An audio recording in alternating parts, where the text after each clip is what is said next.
দেশের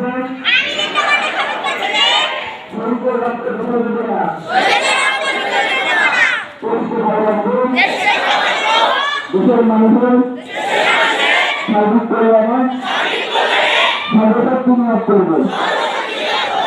জাতির জনক বঙ্গবন্ধুর আদর্শ উন্নত অসাম্প্রদায়িক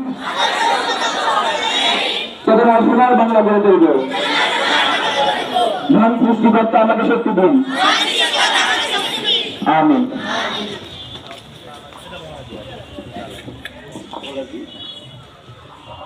সম্মানিত শিক্ষক এবং শিক্ষিকা মন্ডলী এবং প্রিয় ছাত্রছাত্রীবৃন্দ, এখন আপনাদের সামনে গুরুত্বপূর্ণ কথা উপস্থাপন করবেন আমাদের বিএম ল্যাবরেটরি স্কুল অ্যান্ড কলেজের ভারপ্রাপ্ত অধ্যক্ষ মহোদয়। ওনাকে তার গুরুত্বপূর্ণ কথা বলার জন্য সবিনয় অনুরোধ করছি। ধন্যবাদ। প্রিয় শিক্ষার্থী,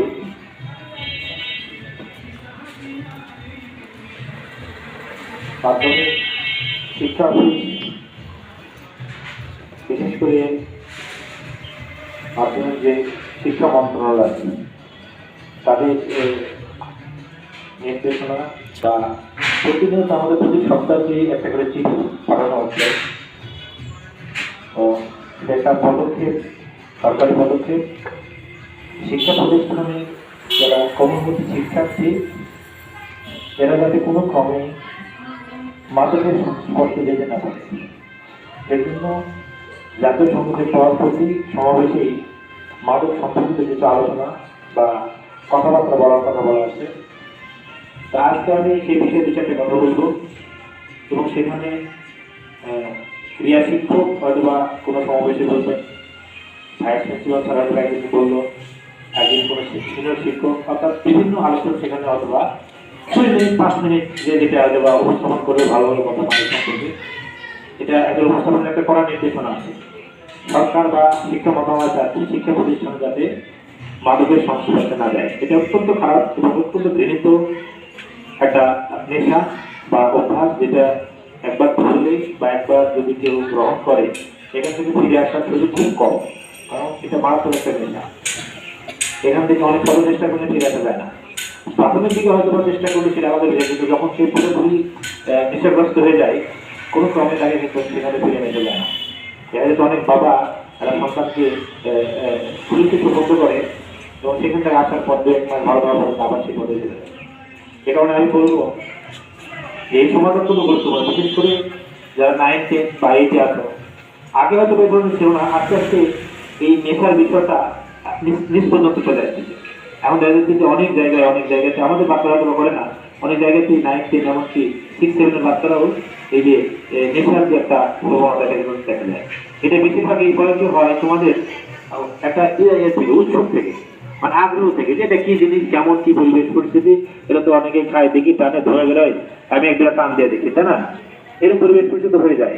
তোমরা কখনো কোনো ক্রমে কিন্তু কোনোভাবেই কারো দেখেই হোক যেভাবে হোক কখনো মনের মধ্যে যে উদয় না হয় যে আমার এই নেশাটা হাতে স্পর্শ করা উচিত বা এটা আমি খাবো বা এটা একটু নেড়ে ছেড়ে দেখবো, এরকম কোনো বিষয় মনের মধ্যে কখনো নিয়ে আসবে না।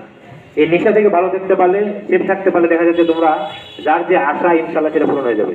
তোমরা লেখাপড়া করো, পরিশ্রম করো, তোমাদের যে কাঙ্ক্ষিত যে সাফল্য ফলাফল তোমরা পাবে।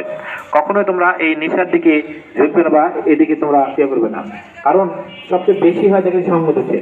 তোমরা একবার ঘুরতে গেছো, কোনো একটা বন্ধু দেখা যাচ্ছে সকাটে আছে, তার সে দেখা যাচ্ছে যে একটা সিগারেট কিনে এসে বলতেছে যে এই ধর একটা টান দে, এর কারণ খুঁজে সে আনতেন। হ্যাঁ, দেখা যাচ্ছে তুমি ওই সচেতন অনেক সময় অনেকে এইখানে ঢুকে পড়ে। এই ধরনের কোনো ধরনের কর্মকাণ্ডে লিপ্ত হওয়া যাবে না। এটা কিন্তু সাধারণ নির্দেশনা তোমাদের প্রতি। তোমরা নেশা থেকে দূরে থাকবে, কোনো ক্রমে নেশার সংস্পর্শে যাবে কোনো বোঝাতেই না, যে যেভাবে বলুক না কেন একবারে নেশাকে আমরা কি বলবো না। এখানে একটা স্লোগান বোঝাই ছিল, সেই দিন আমাদের প্রেসিডেন্ট থেকে একটা প্রোগ্রাম হয়েছিল। স্লোগানটা কি ছিল? যে ডাকে, যে মুখে ডাকি মার, সে মুখে মাদক না। এটা আমি বলবো, আমার সাথে সবাই বলতে পারে, ঠিক আছে? এই স্লোগানটা সবাই একসাথে বলি। যে মুখে ডাকি মার, সে মুখে মাদক না। যে মুখে ডাকিমা সে মুখে মাদক না। ঠিক আছে, আমার প্রাতিষ্ঠানিক কিছু সিদ্ধান্ত সেখানে আছে। ঠিক আছে, এটা ছাত্রী একটা দিকে সভাপতি নির্দেশনা, আমাদের প্রাতিষ্ঠানিক একটা নির্দেশনা সেখানে আছে কিন্তু আরো কঠোর। সবার জন্য সাধারণ একটা নির্দেশনা, কেউ মাদক আমরা স্পর্শ করবো না। কিন্তু যদি কেউ বিয়াম স্কুলের কোনো স্টুডেন্ট যদি মাদক স্পর্শ করে বা খবর পায়, আমরা দেখতে পাই, তাহলে কিন্তু সরাসরি তাকে এই প্রতিষ্ঠান থেকে একবারে ফাইনাল এবং কিন্তু একটা কি বলবো মানে কার্যকরী একটা সিদ্ধান্ত, যারা এই ধরনের কাজে লিপ্ত হবে আমরা যদি দেখতে পারি বুঝতে পারি, তাহলে কিন্তু তাই কিন্তু এই প্রতিষ্ঠানে আমরা কিন্তু রাখবো না, সরাসরি পিছনে বের করে দেবো। কারণ মাদককে কোনো ক্রমে আমরা আমরা প্রাতিষ্ঠানিক একটা ব্যাপার, কিন্তু অনেকের ব্যাগে অনেক সময় দেখা যাচ্ছে যে গ্যাস লাইট পাওয়া যায়, ডিএসএলআর পাওয়া যায়, এমনকি বিড়ি সিগারেটের প্যাকেটও এর আগে পাওয়া যায়, দুঃখ হলো না, আমি বিয়ে করছি। অনেকে অনেক হয় দেখতে পাচ্ছে খুবই কম নজর, এই ধরনের কারণ থাকে। অবশ্যই আজ থেকে একবারে তোমরা টাকা তুলতে দেবে। বিএমএস স্টুডেন্ট হিসেবে যদি এই ধরনের কোনো কার্যক্রম সমাজে যুক্ত হও, তাহলে অন্য কোনো ম্যানেজমেন্ট না, তাকে সরাসরি প্রতিষ্ঠান থেকে বের করে দেওয়া হবে এবং সে এই বিএমএস করতে পারবে না, রাখতে পারবে। সেটা মানুষ দেখতে হবে। আমাদের একবারে সকল শিক্ষক সহ আমাদের পুরো সিদ্ধান্ত এবং গভর্নমেন্টের সিদ্ধান্ত। এই ধরনের কার্যক্রম হলে কিন্তু তাকে বিএমএস কাজে বের করে তাদের কোনো কথা কিন্তু সেখানে আমরা শুনবো না। পাশাপাশি এই বিড়ি সিগারেট গাঁজামতকারীর চেয়ে বড় নেতা হয়ে গেছে কিন্তু মোবাইল ফোন। আমি মনে করি ওর চেয়ে মারাত্মক প্রভাব কিন্তু এইটা। এখন নেতার কথা বলে সবার আগে মোবাইল ফোন আগে রাখা দরকার। মোবাইল, বিড়ি সিগারেট এইভাবে চলে যাবে। এই ক্ষেত্রে মোবাইল ফোন অনেকের কাজও আমি 3 জনের পাইছিলাম এবং 3 জনকে বলে দিয়েছি এর পরবর্তীতে স্টেজে এই অ্যাসেম্বলিতে এই সমাবেশে ওই মোবাইল কিন্তু ভাঙা হবে। ভাঙার পর বিচার আচার যদি আমাদের মোবাইল টাকা ফেরত জানি দেবো, কিন্তু মোবাইল আমি অক্ষরে কভার করে দেবো। এটা আমি একবারে পপুলার ঘোষণা দিলাম। যার ব্যাগের মধ্যে আছে আজকে নিয়ে এসো, অবশ্যই সেটা অবশ্যই জমা দেবা, যাওয়ার সময় নিয়ে দেবা। কাল থেকে একবারে তোমার টাকা ঘুরে আসবে যে মোবাইল বিয়ামের মধ্যে ঢুকবে না, গেট পার হয়ে গেছে। এটা যে শিক্ষকদের আমরা বলবো আপনি একটু পড়া নজরে রাখেন। আমরা যদি এই জায়গাগুলো দেখতে পাই তাহলে আমার বাচ্চাগুলো মানুষ হয়ে যাবে।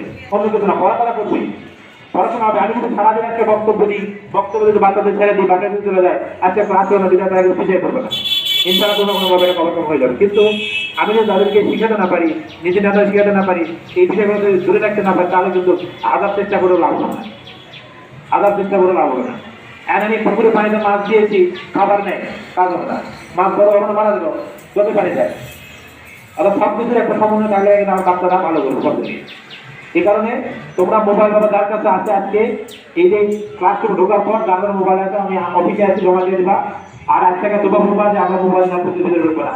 আর মোবাইল যদি নিয়ে আসতে পারো তোমার রিস্ক, তুমি মনে করবে যে মোবাইল ধরা পড়ে, মোবাইল ভাঙলে আমার কোনো সমস্যা নাই, ওই মোবাইল একটা তোমার ধরবে। এই রিস্ক যদি নিয়ে আসো আমার কোনো আপত্তি নেই।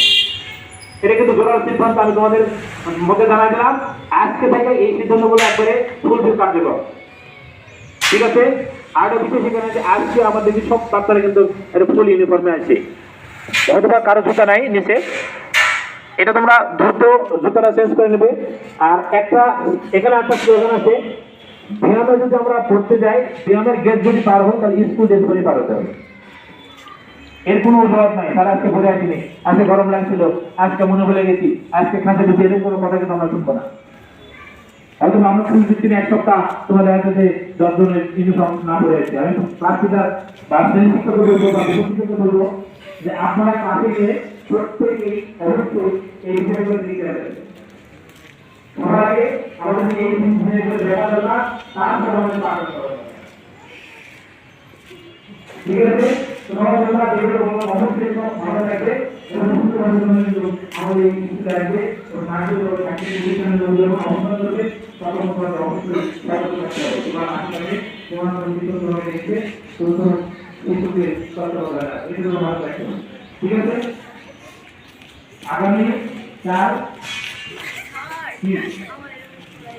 ফেব্রুয়ারি না, হ্যাঁ, আন্তর্জাতিক মাতৃভাষা দিবস। ওই দিন কিছু লোকের কিছু আত্মত্যাগের বিনিময়ে কিন্তু আমরা সুন্দর ভাবে কোনো বাধা তারা বাংলা ভাষায় কথা বলছি। ঠিক আছে, তো ওই দিন আমাদের অবশ্যই যারা অবশ্যই গুলির সামনে একবারে বন্ধুদের সামনে ভোট থাকা দেওয়া মৃত্যুবরণ করছে, একটা আত্মত্যাগ কিন্তু অনেক বড় ব্যাপার, অনেক বড় বিষয়, অনেক বড় বিষয়। তখন যদি বলা হয় ঠিক তোমার নাম লিখে দেওয়া হবে, তুমি আজকে মৃত্যুবরণ করতে বলবে, কন্ডিশন হলে চিকিৎসা দেখতে হবে, সম্পদ দেখতে হবে, তাই তো? তার মানে সারা পৃথিবী, সারা বিশ্বের কেউ কিন্তু আমার কাছে জানটা অনেক গুরুত্বপূর্ণ। তো যারা এই জানটা দিয়ে দিতে এই ভাষার জন্য, তাদের অবশ্যই আমরা ধর্ম নির্দিষ্টে, ধর্ম কর্ম যা আছে সব নির্দিষ্টে, কিন্তু ওই আত্মটাকে মানুষদের একটু শ্রদ্ধা আমরা করতে পারি, স্মরণ করতে পারি, স্বাভাবিক কিন্তু, ঠিক তো? তো সেটা আমরা আগামীকাল করব। আগামীকাল তোমাদের ওই যে সকল শিক্ষার্থীরা 8:30টার মধ্যে আসবে, এখানে চিত্রাঙ্কন প্রতিযোগিতা আছে, গান ধরা কবিতা প্রতিযোগিতা আছে, যারা অংশগ্রহণ করবে তার চ্যানেল চলে আসবে সবাই, ঠিক আছে? এবং স্যার একটা প্রভাত ফেরির কথা বলছে সকালে, হয়তো হলে এরকম 8টা-9টার দিকেই হবে, হয়তো প্রভাত ফেরি করে এসে আলোচনা অনুষ্ঠান হবে রাস্তা থেকে। তো সেক্ষেত্রে যদি তোমরা আসো, সেই প্রভাত ফেরিতে আমরা অংশগ্রহণ করতে পারবো। তো সবাই স্বতঃস্ফূর্তভাবে আগামীকাল আন্তর্জাতিক মাতৃভাষা দিবসকে সফল করার জন্য চলে আসি, ঠিক আছে?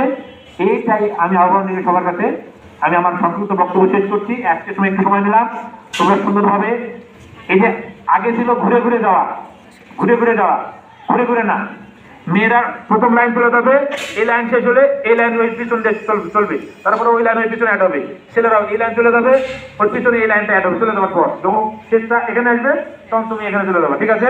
এই লাইন যখন শেষ হয় এখানে আসবে পিছনেটা, তখন তুমি তার পিছনে চলে যাবে। এইভাবে পর্যায়ক্রমে দ্রুত সবাই ক্লাসরুমে চলে যাবে। ওকে, ধন্যবাদ সবাইকে।